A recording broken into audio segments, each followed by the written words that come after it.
Anyway, statement of the chief of Mishkeegogamang Ojibwe Nation, June 4th, 2025. Hang on. Before you start, what's the one on top? Anishinaabe ASCII Not Nation? the ASCII Nation. What is that compared to the Probably what? Mishkeegogamang? Like, what? How does this infrastructure work? Not infrastructure. How does it work? I'm not sure. Is that the higher level one, and then the Mishkeegogamang is within that one? Probably, right? Yeah, I would say, yeah. Or that's just, but I don't. Anyway, I'm gonna read it. Okay. I make this statement as the chief of Mishkeegogamang Ojibwe Nation, Mon, on behalf of the membership of my nation. Nobody asked me. Our nation is located at the gateway to the north. Our traditional territory is rich in mineral resources and is the gateway for accessing Ontario's critical minerals. We have a long history of engaging with industry and government regarding the development of these resources. As chief, I am compelled to state that Mon shares the concerns of other First Nations in the province about the opposition to Bill 5. The Protect Ontario by Unleashing Our Economy Act 2025 in its current form, Bill 5 threatens to fundamentally impact our Aboriginal and treaty rights by taking away protections which we rely on when considering whether to provide our consent for new development impacting our nation. Mon is open to responsible development. We work frequently with proponents in our traditional territory. We are negotiating and have reached dozens of mutually beneficial agreements, which allow for natural resource developments to proceed with certainty alongside safeguards that the environmental integrity of our traditional territory will be maintained. This requires both individual agreements with proponents and strong regulatory framework to protect the environment, archaeology, and species at risk. This strong framework will be upended by Bill 5, the imposition of special economic zones. I mean, that just sounds dystopian, doesn't it? Special Economic Zone 3. Where they could shoot you.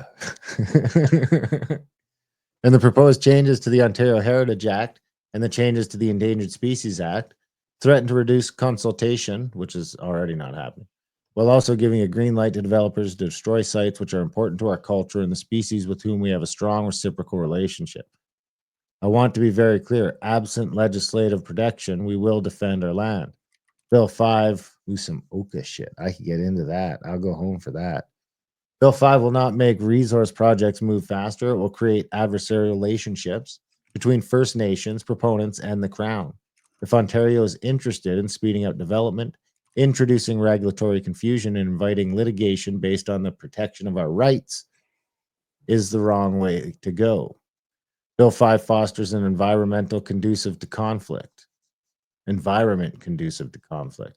Ontario should instead be laser focused on fostering environments conducive to consent, replicating what they have done so successfully in the renewable electricity generation and transmission sectors.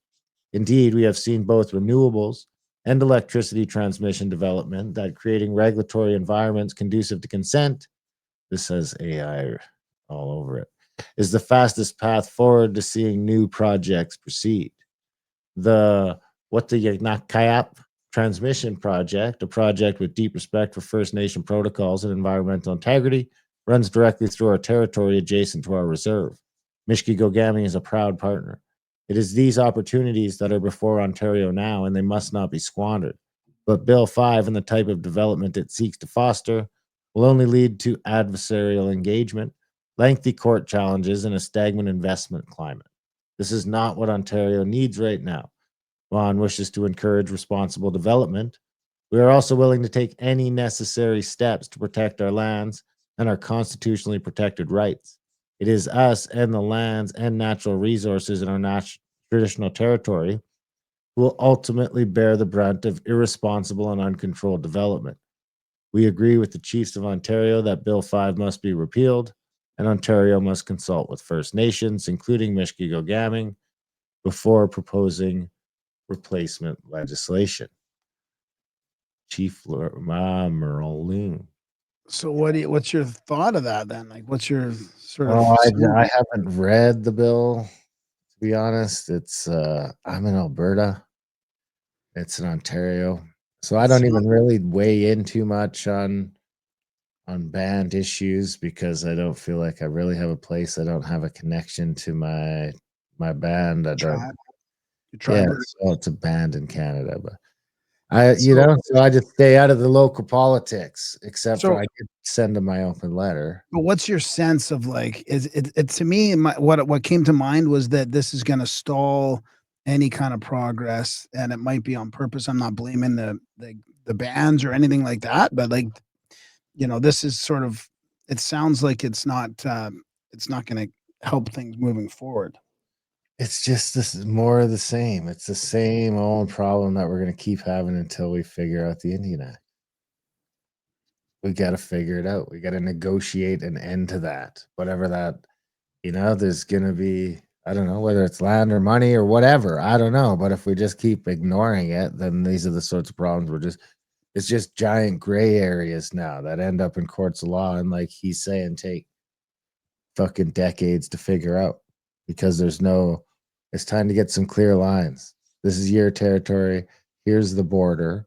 And you guys can do what you want on there and we can do what we want over here. Right, right.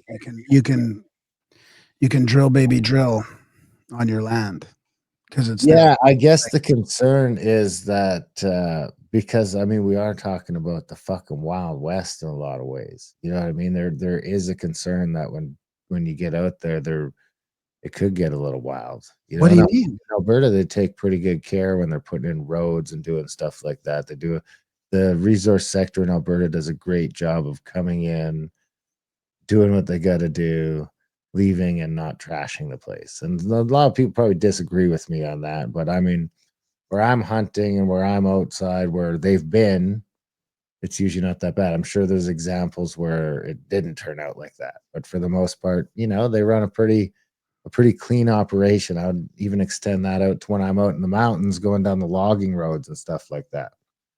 They run a pretty clean operation. Yeah, compared to like Like you go down there and if they're working, mill being in place or even like if they have the farm. machines there, they'll have stuff blocking the creek to make sure if the oil pan goes on the machine, it doesn't go in the creek. So I don't know because you get back in there, man. There's nobody there. I mean, we're talking like miles north of my hometown.